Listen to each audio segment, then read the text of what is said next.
The headlights of the Chevrolet Impala 1967 sliced through the darkness of an empty road. It was the kind of place where silence felt alive, a harbinger of something lurking in the void. Sam and Dean Winchester were following a lead that brought them to the remote town of Hollow Pines, Montana. The record spoke of mysterious disappearances spanning decades, all centered around a dense woodland known as the Vale Forest. Locals whispered tales of curses, warning that anyone who entered never came out. For the brothers, this sounded like the work of something supernatural. "So, what are we looking at?" Dean asked, pulling over near the forest's entrance. Sam, with his usual serious demeanor, closed his laptop and began explaining. Since the early 1900s, people have been vanishing here. Hunters, hikers, even a troop of Boy Scouts. The pattern's always the same. They disappear without a trace, but there are reports of voices calling for help from inside the forest. Dean raised an eyebrow. Voices? Sounds like ghosts to me. Sam shook his head. Could be. But there's something else. Survivors, those who somehow made it out, claim they saw a woman in a veil near an old, twisted tree. Flashlights in hand and weapons loaded, the brothers stepped into the forest. The atmosphere grew heavier with each step, the cold, damp air clinging to their skin. The natural sounds of the woods, crickets, rustling leaves, felt muted. It was as though the forest itself was alive, watching them. Dean, trying to break the tension, quipped, "Nothing like a midnight stroll in a death trap. Classic Winchester fun." But even he couldn't shake the growing unease. About an hour in, they stumbled into a clearing. At its center stood a massive tree, its gnarled trunk so dark it seemed to absorb light. The air around it pulsed faintly, as if the tree itself was breathing. Dean began to scout the area while Sam froze, his blood running cold at the sound of a faint voice whispering his name. "Dean, did you hear that?"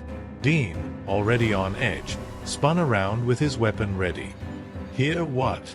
Before Sam could reply, the voice came again, louder this time. "Sam."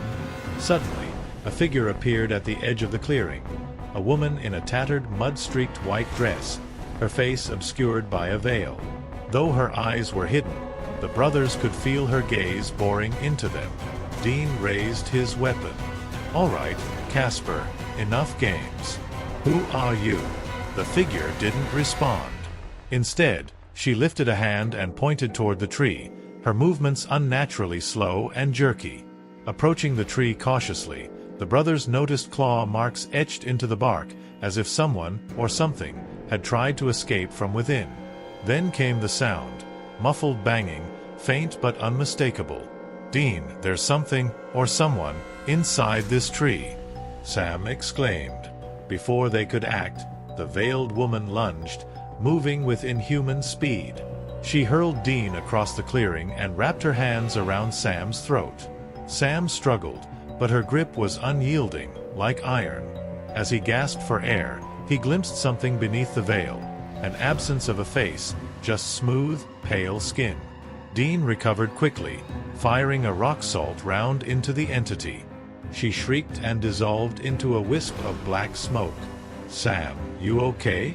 Dean called out, breathless. Before Sam could answer, the banging from within the tree grew more frantic. Using a hatchet they always kept in the car, the brothers began hacking away at the tree's trunk. Each strike seemed to release a pulse of energy that made the ground tremble. Finally, they broke through, revealing something horrifying. A man, or what was left of one. His skin was shriveled, as though drained of life, and his eyes were hollow. He collapsed at their feet, gasping weakly. She traps us. She feeds, but never lets us go." The man didn't survive long after being freed, but his cryptic words confirmed the brothers' fears. The entity didn't just kill its victims. It imprisoned their souls in some kind of alternate dimension tied to the tree.